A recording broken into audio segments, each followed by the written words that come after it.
waxbarashada carara mindiyaa qaatay iska dhiciyaa dhahay cabsi ma cabsanaynin so mindida halkaasaa gashay surwaalka dhexdiisa ninuu ku dhacay because I don't think gabar hadduu ku dhaci lahaa halkan inaan fadhin lahaa so wiilka mindida aa geysay oo Soomaali gabdhaha isaga nin uu ahaa I grew up getting told Mahmoud ahaani so waa isdifaaca xagee mindida kaga dhacday abdominal and then what happened I don't really care about gangs and lives and acting gangster but when I was younger how many gabdho Somali xabsi ku aragtay about 20 in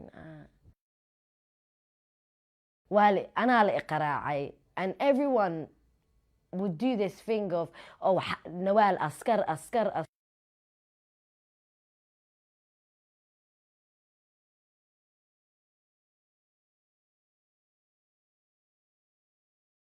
kulanti wanaagsan kuna soo dhawaada waraysi kooban oo aanu la yeelan doono Nawaal Cali oo ah gabar dhalinyaro ah oo magaalada London ku dhalatay yaraanteedii ahaan jirtay waase iyadoo hadalka u dhigtay qalqaali dabadeedna ay suurto gashay ama ay dhacday aan iraahdee in ay dagaal ay lagu soo qaaday iyadu waase ay hadalka igu sheegtay iyadoo isdifaacaysa markaas wiil dhalinyaro Soomaaliyeed ay midigelisay taas oo sababtay inay xabsi gasho xabsiga waxay ku soo aragtay gabdho fara badan oo Soomaali ilaa 20 ka badan hadaysan 20 ku dhow hadaysan 20 ka badnayn isla mar ahaantaasna qaarkood ay yihiin waa hooyooyin Nawaal ayaa dhawaan nooga dhici doonta arrimahaas iyo kuwo kale oo fara badan ku soo dhawaada waraysigan aanu Nawaal la yeelanayno iyo waxay kala kulantay xabsiga iyo nolosheedii iskuulka yaraanteedii Nawaal yaraantaadii waxa loo sheegtaa xaafadaha ku soo kortay magaalada London ilaa ay haatan ku soo barbaartay wali soo dhaw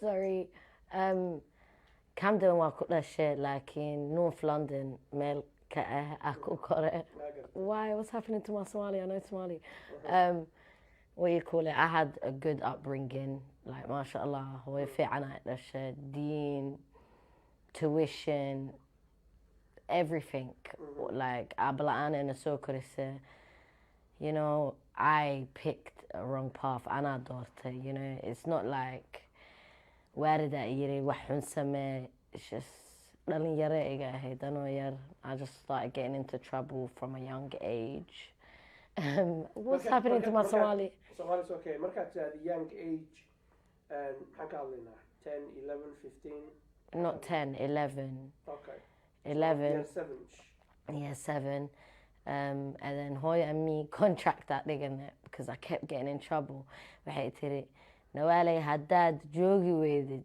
hooyaday ku diraa ayeeyo contract waa sign gareeya and then waxa kale yiraahdo waxay tiri haddaadan ninkii soo jooglay waa soo jirtaa laga helaa so she's like to me hey Nawaal waajibisa contract waxa sameeyay I think macalina qaraacay in school waa yaraa like I don't even remember that much and then she threw me a leaving party I went Somalia Burtila Digna for about a year and a bit then Galkaya into Kala then I came back I was actually in the straight and narrow when I come back though I'm not gonna lie because I got permanent school got done area in year 7 isbedel weyn ay igu arkeen where they sat a board meeting and allowed me back into the same school again so I went back so you completely transformed yeah like I did but the issue was I was such a problem markaa yaraa in that school dadka maysan ilaabin so everyone would test me and then at the beginning I'm just like Allah I don't want to go back so I was good for a minute then your environment in it catches up to you and myself like I was just dagaal badnaa so yeah I actually stayed in school I kept getting in trouble kicked out now and then the end of year 11 after the GCSEs while my GCSEs was going on I got permanent again yeah I left school with no GCSEs. MashaAllah, big up my mum. I feel so guilty talking about this stuff. She took me tuition, made sure I got my math, science, English. I went college, didn't take that too serious. You know where it's Somali, they try, they never give up, especially the mums, and I've had a mum. Like, they don't give up, they try, but you can't help no one unless the person wants to be helped, you know what I'm saying? So I was a college dropout. Then I kind of liked working, like from a young age I worked in Sainsbury's, Asda, like I was in Sainsbury's for a minute. Just kept working. Then what happens after? 2014, while I was younger, I went to a party. There was an actual older man. I was 19 years old. The guy was about 30 something, like Somali guy. And we were all just partying. A bunch of girls tried to fight me. I went to go fight them back. I was with a couple of my friends, but I was never really into like getting other people in trouble, like, you know. It's kind of locked them out of the house, locked my friends out. I stayed in the house and I was fighting the girls and the guy kept hitting me. Like, he was a part of the people beating me up. And they barricaded that door. They wouldn't let me run out. So I went and picked up a knife and then defended myself. I call it defending myself. The government might say something else. Actually, I went down for without intent. So GBH, without intent. I didn't intend to harm anyone. It was just a simple fact that I need to defend myself. What happened? I stabbed him. adoo gabadha wiil midib gelisay, dadka Soomaalida xoogaa waxaa laga yaabaa inay is yidhaahdaan situationka noo sawir, adiga keliya ayaa dadka la dagaalamayay? No, marka hore kooxa aan ahayn. Gabdhaha like markaa yaraa aad u fududaa, like control oo dhan ma lahayn. So xaafadayda ku jireen weliba, and I was a big person on anoo xaafaday joogtay, because dadka xaafadooda intaa tago ma dulmin jirin. So my thing was way dulminaayeen. Saaxiibaday aa telefoon laga xaday. Waa isdagaalnay. Markaa albaabka ka soo baxaynaa mid xaaka igu tufda oo i caayda. Markaasaa ku laabtay guriga. Markaa ku laabtay albaabka xirta ani inaysan saaxiibahayga soo gelin. Waa isdagaalayna anigoo gabdho besaa u malaynayay. Markaa koraa fiiriyey nina ku dhex jira gabdhahaas. So 8 gabdhood iyo 1 nin. Way jugjugeynayeen.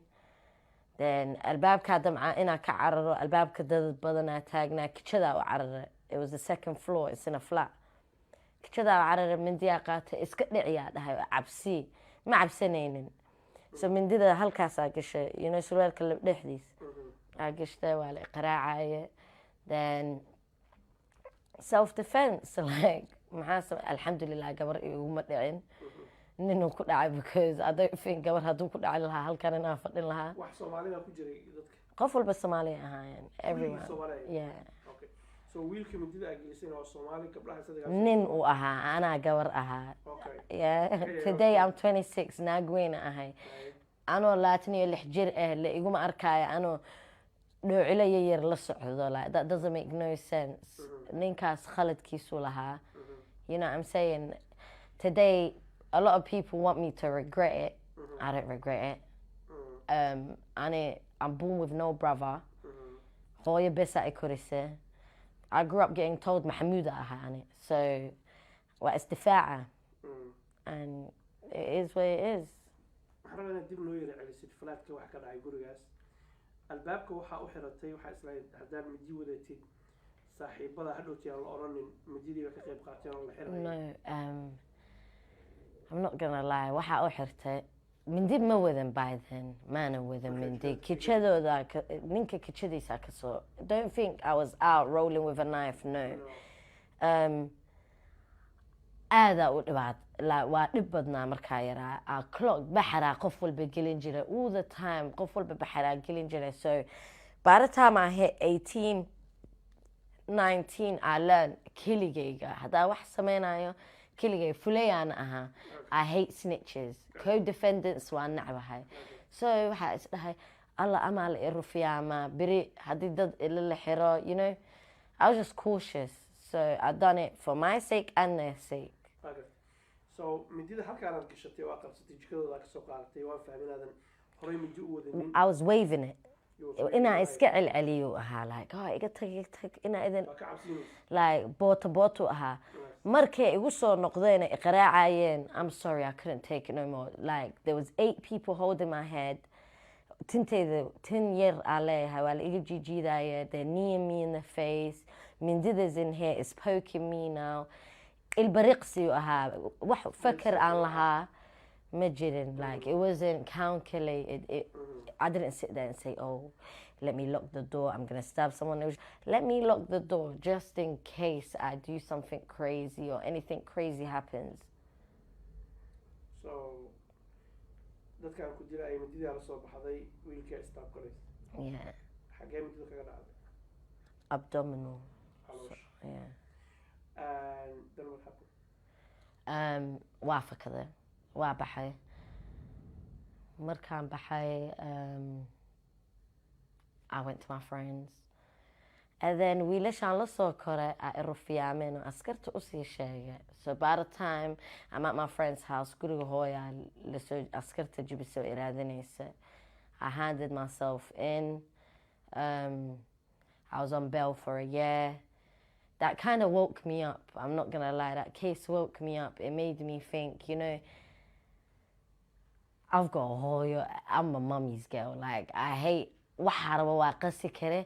But when I saw hooyo hurting, that's what bothered me. And that was when I actually went and got a job and I was working the whole year.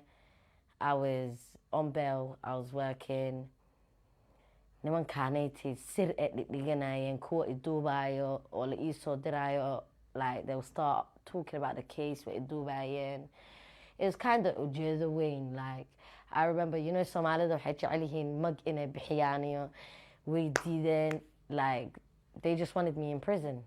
So I changed. Within that year, I made a dramatic change. Then intaan change-ga maaniyo positive-ka haddii aan wax yar kaa weydiiyo waxaa dhacday in cod lagaa duubay oo maxkamadda laga daaray codkii. Talk to me about that. I went guilty. Waa maqle. I said stop the trial. Yeah, codkaa duubay. Wiilasha. Baawar kula jirtay. Yeah. waxyaalaha tiri oo guilty inaad noqotid lagu xukumo maxaa ka xasuusta?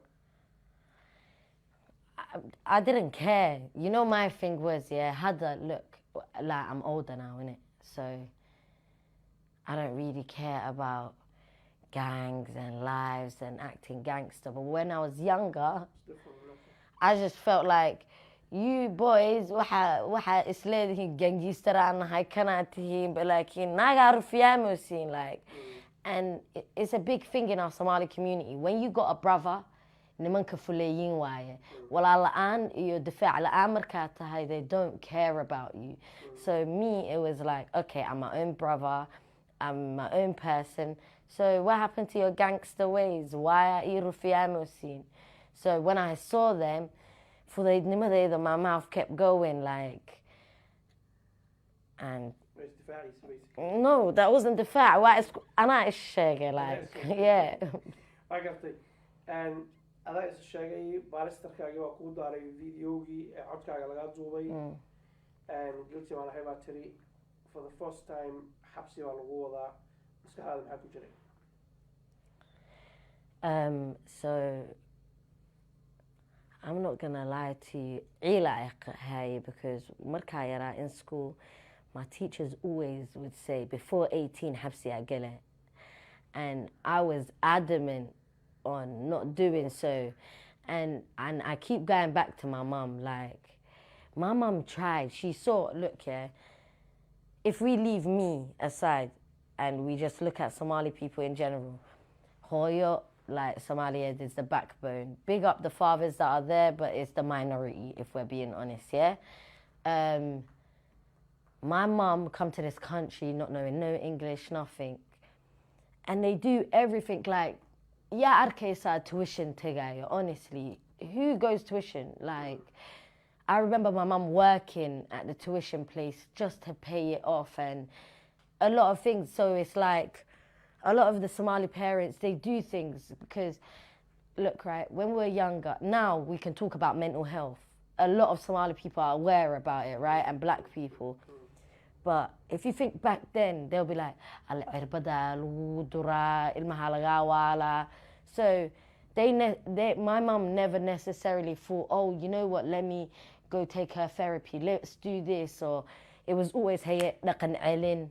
Do you get what I'm saying? Like, it was always, settle bid badia. I don't want my kid dead. I don't want my kid in prison. Do you know what I mean? So I feel like I understand it. Like, I understood, yeah, what, I don't want to say it wrong, yeah, what dhaqan celin meant. Like, the first time I got sent, I come back, I was happy. Not saying I didn't see crazy stuff when I was a young kid. I saw a lot that a British kid don't see. But it was normal to me because it was like, even though I'm going duxi tuition, school, it was calm. But when you lock someone up and you take their freedom and you leave their life like in another man's hands, it's weird. And a lot of the girls today and the boys ain't like me. Big up the ones that are like me. There's a lot. Do you know how much times I've been told, hooyada xabsi geli? Gabdhaha markay baxayaan, they will look at me and they'll be like, give me your details. They'll memorize it and they'll be like, we're going to tell the embassy, we're going to tell the police, you know what I'm saying? And we will come to that bit. What maskaxaada maxaa ku jiray markii lagugu yiri xabsi baad tegaysaa? waa cabsanaya, but maxaa kala kulantay gudaha xabsida kadib? ani aadaa u dhibaato badnaa when I was younger. So I forgot wujiyadaan dagaalay before. So the only cabsi that was in my calool and my heart was naagihii oo dhan aad tutumi jirta iyo kooxdaada la qaraaci jirta meeshaan ay kugu qabsanayaan, kugu tumayaan. Keligaadaana tahay. But when I did walk in, ironically, the first girl that I saw was a cousin of mine, but I didn't know she was my cousin. Magaalada isku qaraacna wajiga hoostaysa iga qaniintay when I was about 18 at isdagaalna, and that was the first Somali girl I saw. And I grew up in Edmonton, and that's the Somali area. So all my friends, majority of them was Somali. So I thought, Allah, dadkayga u tago. So gabadhaan wajigeeda ana ima ma sawirna, ma xasuusti. So waxay iga tahay Allah, like, you know, kalgacayl aad dadkayga barto. I've gone up to her, I've gone, oh, hi, what's your name? She's looking at me, she's staring me down. I'm saying, what am I meant to know you? Like, I'm not done, like, my guard went up. I'm saying to her, am I meant to know you? And she goes, yeah, are you not Nawal? And I said, yeah. She goes, don't you remember me? I'm Hebel Hebel. And I looked at her, no, because I didn't remember her name. Then she reminded me, and mashallah, big up that girl. She said to me, I remember, she said, let's not do nothing dumb, because usually Somali girls come here and they fight each other. Let's not be like that. And then I said, cool to her. Then randomly one time, my mum and her mum, we both had a visit, and our parents walked in together. And it happened to be we're the same tribe from both sides. And she's actually, once I'm her auntie, and then I think the other time we're cousins. So it was just a small world. So gabadhii saaxiib baad noqoteen, family friends baad noqoteen, gabdho kale ma ku jiraan xabsiga Soomaali adiga iyo labadiina ka? Yeah, we were all one team. How many gabdho Soomaali xabsiga ku aragtay? About 20 in. One goes out, one comes in. So numberka guud gabdho xabsiga ku aragtay 20 wey. Age-kooda waxaan ogahay in badan oo ayaga ka mid ah inay adiga kaa weynaayeen. Age-kooda maxaa ku qiyaasi lahayd? So we had a mum, we had a couple mums, and we'd actually call them hoyo. Are they young hoyas? No, they're grown, like my mother's age. So we're talking about 30 plus or 40 plus? Well, right about, then I'd say they were about early 40s. now maybe 50s. You know what I'm saying? I've been out of prison. Let's make this clear, yeah? I've been out of prison for a minute. I committed this crime in 2014. I went down for it in 2015, and I was out in 2016. So it's time ago. daawadayaal waxaad daawanaysaan waraysi aan ula yeelanay nawaal cali oo ah gabar yar oo dhalinyaro ah oo halkan ku dhalatay dalkan ingiriiska yaraanteedii say iyadu sheegtay waa say hadalka u dhigtay waxay ahayd qalqaali ama kadeed salaab u tirahdid ayay ahayd haatan waa gabar weyn waxay khaladay oo dhan bay og tahay dhalinyarada soomaalida iyo waalidiinta in la hadashay rabtaa waxay nawaal leedahay youtube channel waxaan idinka codsanaynaa youtube channelkaas waa luuqada dhalinyarada inaad ku yaacdaan 10 kun la gaarsiiyo 100 kun la gaarsiiyo aadna ku xirnaataan Somali iyo Ingiriis labada way ku hadashaa waadna u qori kartaan haddii lahayd nawaal xabsigii baa ka soo baxday dibadda timid bye bye baatir xabsigii what happened next The first week I was out, I got myself a job. I worked, I done my probation, and I've never been back since. markaan xabsiga ka soo baxay bay tiri dib dambe uguma noqonin shaqaan bilaabay shaqadeydii baan watay dib dambena xabsiga uguma noqonin waxaan rabnaa qaybta kale inaan fiirino iyadoo Soomaaliya la geeyey oo xabsi kale oo nooc kale ah lagu xiray gaar ahaan magaalada Muqdisho waa say hadalka u dhigtay idinkuna dhawaan aad maqli doontaan xabsigii halkaas ayuu aad uga soo baxday shaqadaada wadataa what happened to dhalinyaradii iyo dadka isdagaalsanaydeen iyo Mr. Brown iyo maxaa ku dhacay Mr. Brown. You love Mr. Brown. I hate him. Markaan soo baxay been kuu sheegaya xaafadda la iima ogoleen. But that's the first place I went. Saas markaa ugu soo baxay because waxaa rabay inaan arko wiilashii oo irfiyaameen inaan wejigooda fiiriyo besaa rabay.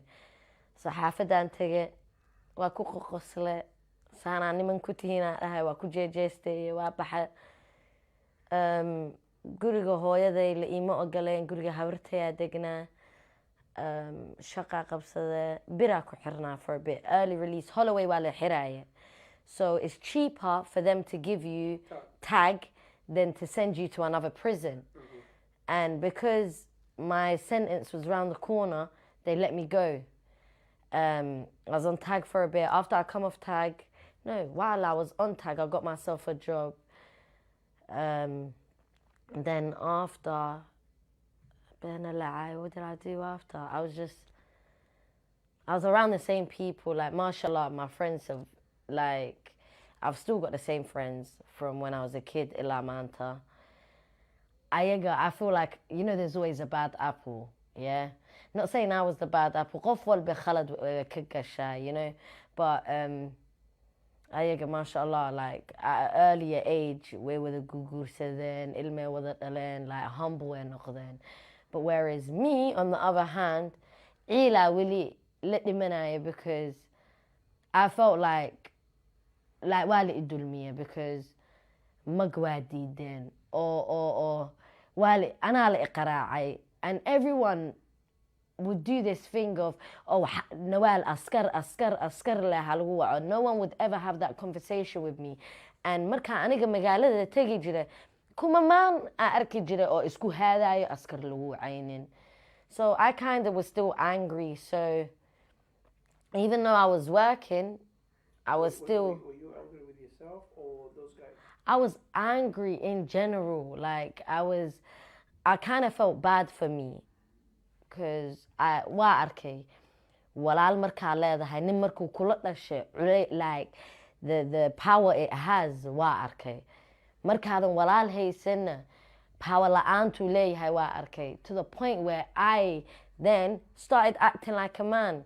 I can promise you markaa yaraa majority of my youth I was doing shit boys are doing and I shouldn't have. I should have been able to be a girl and the reasons are it's not really girls that used to bother me, it was the boys that used to bother me growing up, you know.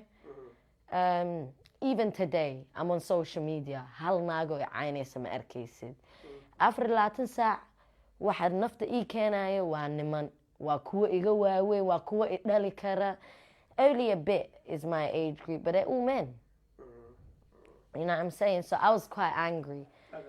So when I come back, I was just mad. Like, I continued being angry. Okay. We won't conclude qaybtan hore. I want to take you back. Haddii today waqtiga dib loo celin lahaa saa hadda u fakari lahayd ama dhalinyaro hadda sida ay markaas aad u fakaraysa aduu hadda u fakaraya oo midi wata gang ku biiraya, what advice would you give them? Number one, gang weligay kuma jirin. Ayaa gang ku biiraya, no adiga? Yeah. Gang ku jirto. To be honest, yeah, I like to give flowers when it's due. Like, waxa jeclahay qofka oo wax fiican sameynayo in like gacan loo taago oo loo sheego. Ilmaha maanta oo Soomaaliyeed anaka naga fiican yihiin my generation. I'm 26. Business year furtaan, yeah. They've got social media, innit?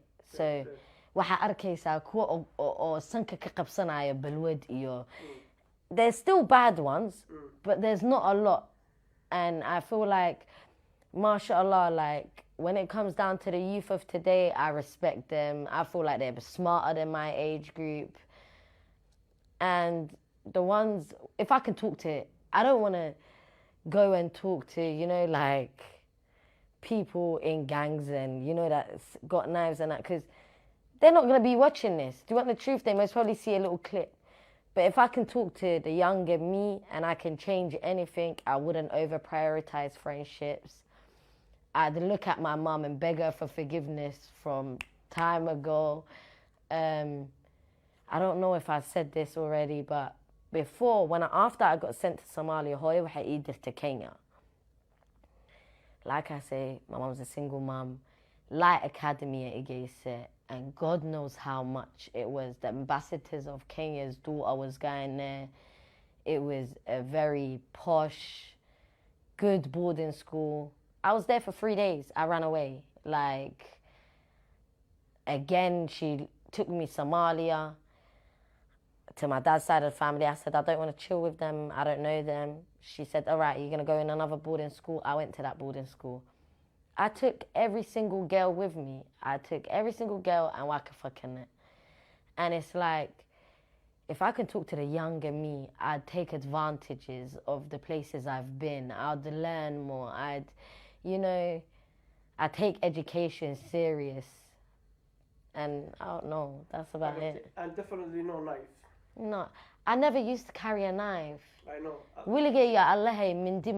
That was my first time. And it's fear. You know, what is that saying? Fight or flight. Yeah? That's when you're about to flight. That's the two things in your head. That's it. And if I can't get out of the door, I can't. And laakiin su-aasheedu waxay ahayd waxaa jira marka qaarkood wiilal yaryar oo pressure badan la saaro inay knife qaataan ama baqaya inay isdifaacaan ay rabaan. What I'm trying to say is there's alternative to knife in a qaadati, because that knife qaadati ama adaa lagugu dilaya ama adaa wax ku dilaya ama lagu dhaawacaya. Situation noocaas oo kale hadduu dhalinyarada hadda daawanaysa ama waalidku daawanayaan maxaa ku oran lahayd? Number one, waalidka waxaa dhihi lahaa ilmahaada saaxiib ka dhigo. Yeah. Like, and the kids are mindiya wata, yeah. Ilaha ka dhigo, number one. Because there's only so much I can say.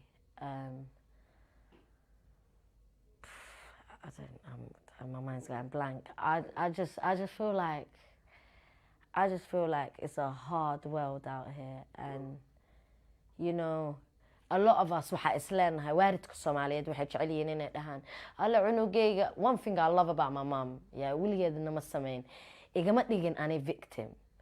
Wiligeedii allaheed haddii far la igu taago way qabsan jirtay, waxaan sameeyay i qabsan jirtay.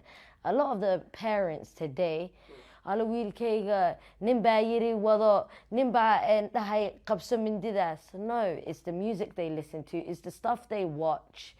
And the kids of today are nothing like anaa ka cabsado maanta haddii wiil yar oo 14 ee approach gareyn lahaa iyo mid 26 midkee ka cabsanaya kula tahay? The 14-year-old, because they carry knives this big. You know what I'm saying? Like, when we were growing up, nobody was really like gacmaha la isku didilaya. Yeah, there was still knife crime, but it wasn't as much as it is today. Ilaha ka madoobeeya, number one.